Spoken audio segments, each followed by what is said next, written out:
Bulletin లో మరో breaking news చూస్తున్నాం. తెలంగాణకు ముందే పొలిటికల్ బెట్టింగ్ లో జోరు కాకరేపుతోంది. తెలంగాణ రాష్ట్రంలో 17 స్థానాలపై జోరుగా బెట్టింగ్ కొనసాగుంది. ఇక ఏపీలో ప్రభుత్వ ఏర్పాటుపై కూడా అంతే జోరుగా బెట్టింగ్ నడుస్తుంది. ఏపీలో పవన్ కళ్యాణ్ పోటీ చేసిన పిఠాపురంలో పవన్ గెలుపు ఓటములపై కోట్లలో బెట్టింగ్ జరుగుతుంది. ఇక తెలంగాణలో మల్కాజ్గిరి, హైదరాబాద్, సికింద్రాబాద్, మహబూబ్ నగర్, చేవెళ్ల పార్లమెంట్ స్థానాలపై జోరుగా బెట్టింగ్లు కాస్తున్నారు.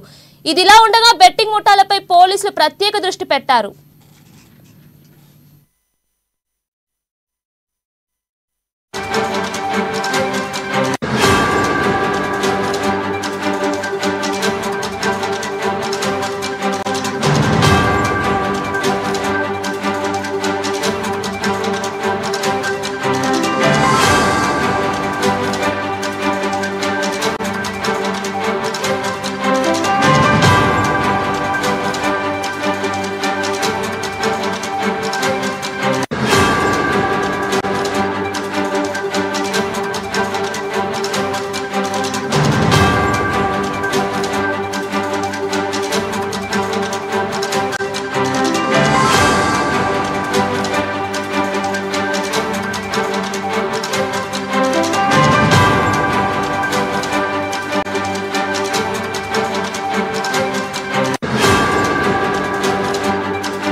బ్రేకింగ్ న్యూస్ చూస్తున్నాం. తెలుగు రాష్ట్రాల్లో పొలిటికల్ బెట్టింగ్ లో జోరు పెరిగింది. ఓవైపు ఐపీఎల్ బెట్టింగ్ రూపంలో లక్షల రూపాయల చేతులు మారుతుంటే మరోవైపు అసెంబ్లీ, లోక్సభ కౌంటింగ్ కు ముందే పొలిటికల్ బెట్టింగ్ లో జోరు కాకరేపుతుంది. తెలంగాణ రాష్ట్రంలో 17 స్థానాలపై జోరుగా బెట్టింగ్ కొనసాగుంది. ఇక ఏపీలో ప్రభుత్వ ఏర్పాటుపై కూడా అంతే జోరుగా బెట్టింగ్ నడుస్తుంది. ఏపీలో పవన్ కళ్యాణ్ పోటీ చేసిన పిఠాపురంలో పవన్ గెలుపు ఓటములపై కోట్లలో బెట్టింగ్ జరుగుతుంది. ఇక తెలంగాణలో మల్కాజ్గిరి, హైదరాబాద్, సికింద్రాబాద్, మహబూబ్ నగర్, చేవెళ్ల పార్లమెంట్ స్థానాలపై జోరుగా బెట్టింగ్లు కాస్తున్నారు. ఇదిలా ఉండగా బెట్టింగ్ ముఠాలపై పోలీసులు ప్రత్యేక దృష్టి పెట్టారు. ఇక దీనిపై మరింత సమాచారం మా ప్రతినిధి రాంబాబు అందిస్తారు. రాంబాబు, చెప్పండి.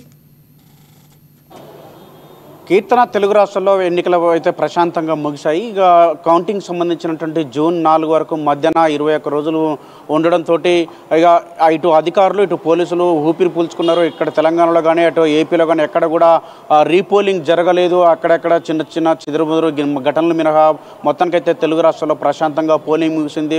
ముఖ్యంగా తెలంగాణ ప్రాంతంలో మాత్రం ఎలాంటి ఘర్షణలు చోటు లేకుండా తెలంగాణలో 17 లోక్సభ పరిధి ప్రాంతాల్లో ఎక్కడ కూడా ఎలాంటి అవాంఛనీయ సంఘటనలు జరగకుండా ఎన్నికల కమిషన్ కానీ ఇటు పోలీసు యంత్రాంగం కానీ పూర్తి స్థాయిలో ఇటు నిఘా వర్గాలను ఏర్పాటు చేసి ఎన్నికలను అయితే నిర్వహించడం జరిగింది. మరొకవైపు ఏపీలో అక్కడక్కడ కొన్ని సంఘటనలు మినహాయించి అక్కడ కూడా ఎక్కడ రీపోలింగ్ జరగకుండా ఎన్నికలు అయితే ప్రశాంతంగా జరిగినాయి. ఇక 4వ తారీఖు వరకు ఈ ఎన్నికలకు సంబంధించినటువంటి కౌంటింగ్ ఉన్నటువంటి నేపథ్యంలో ఈ కౌంటింగ్ లోపు దీనికి సంబంధించినటువంటి గడువు 21 రోజులు ఉండడంతో 21 రోజుల్లో దీనిపైన ఇటు ఫలితాలపైన ఇప్పటికే భారీ స్థాయిలో పందాలు కాస్తున్నట్టు తెలుస్తూ ఉంది. పందెం రాయళ్ళు జోరుగా బెట్టింగ్లు చేస్తున్నట్టు తెలుస్తూ ఉంది. ఒకవైపు ఐపీఎల్, దేశవ్యాప్తంగా ఐపీఎల్ మన ఇండియన్ ప్రీమియర్ లీగ్ నడుస్తూ ఉంటే మరొక వైపు ఈ ఎన్నికలపైన కూడా బెట్టింగ్ నడుస్తున్నట్టు తెలుస్తూ ఉంది. ఐపీఎల్ తనదన్నేలా ఈ యొక్క ఏపీ ఎన్నికలకు సంబంధించి, తెలంగాణ ఎన్నికలకు సంబంధించి భారీ స్థాయిలో బెట్టింగ్ రాయళ్ళు బెట్టింగ్ కాస్తున్నట్టు తెలుస్తూ ఉంది. దీనిపైన ఇప్పటికే రిసార్టులు, ఫామ్ హౌజులు, క్లబ్బులు కూడా రెంట్కు తీసుకొని యొక్క బెట్టింగ్లు కాస్తున్నట్టు తెలుస్తోంది. దీనిపైన పోలీసు వర్గాలు కూడా నిఘా ఏర్పాటు చేయడం జరిగింది. నిఘా వర్గాలు కూడా పూర్తి స్థాయిలో దీనిపైన దృష్టి సారించడం జరిగింది. ముఖ్యంగా ఏపీలో ఎవరు ప్రభుత్వాన్ని ఏర్పాటు చేస్తారనే దానిపైన ముఖ్యంగా పవన్ కళ్యాణ్ పోటీ చేస్తున్నటువంటి పిఠాపురంలో పవన్ కళ్యాణ్ గెలుస్తారా లేకపోతే వంగ గీత గెలుస్తారని పైన జోరుగా బెట్టింగ్ కాస్తున్నట్టు తెలుస్తూ ఉంది. మరొకవైపు జగన్ వస్తారా లేకపోతే బాబు వస్తారా అని చెప్పేదానిపైన కూడా ఏపీలో భారీ స్థాయిలో బెట్టింగ్ జరుగుతున్నట్టు తెలుస్తుంది. హైదరాబాద్ కేంద్రంగా కూడా ఇటు బెట్టింగ్ జరుగుతున్నట్టు తెలుస్తుంది. ముఖ్యంగా తెలంగాణలో కూడా 17 పార్లమెంటు స్థానాలకు సంబంధించి ముఖ్యంగా చేవెళ్ళ లోక్సభ స్థానం కానీ లేకపోతే సికింద్రాబాద్ పార్లమెంటు, మల్కాజ్గిరి, మహబూబ్నగర్, హైదరాబాద్ లాంటి స్థానాల్లో కూడా ఎవరు గెలుస్తారన్న దానిపైన జోరుగా బెట్టింగ్ జరుగుతూ ఉన్నది. ఈ యొక్క హైదరాబాద్ ప్రాంతంలో కూడా పార్లమెంటు పరిధిలో 48% పోలింగ్ జరిగినటువంటి నేపథ్యంలో ఇటు మాధవలత గెలుస్తారా లేకపోతే అసదుద్దీన్ ఓవైసీ గెలుస్తారన్న దానిపైన బెట్టింగ్ జరుగుతున్నట్టు తెలుస్తుంది. మొత్తానికైతే దీనిపైన పోలీస్ వర్గాలు అయితే నిఘా వ్యవస్థను ఇటు ఏర్పాటు చేయడం జరిగింది. నిఘా వ్యవస్థ కూడా దీనిపైన ఎప్పటికప్పుడు కూడా ఇటు డీజీపీ కన్సర్న్లో మానిటరింగ్ చేస్తూ ఎక్కడ ఎలాంటి ఇన్ఫర్మేషన్ వచ్చినా వాళ్ళపైన దాడులు చేసేందుకు సిద్ధంగా ఉన్నట్టు తెలుస్తూ ఉంది.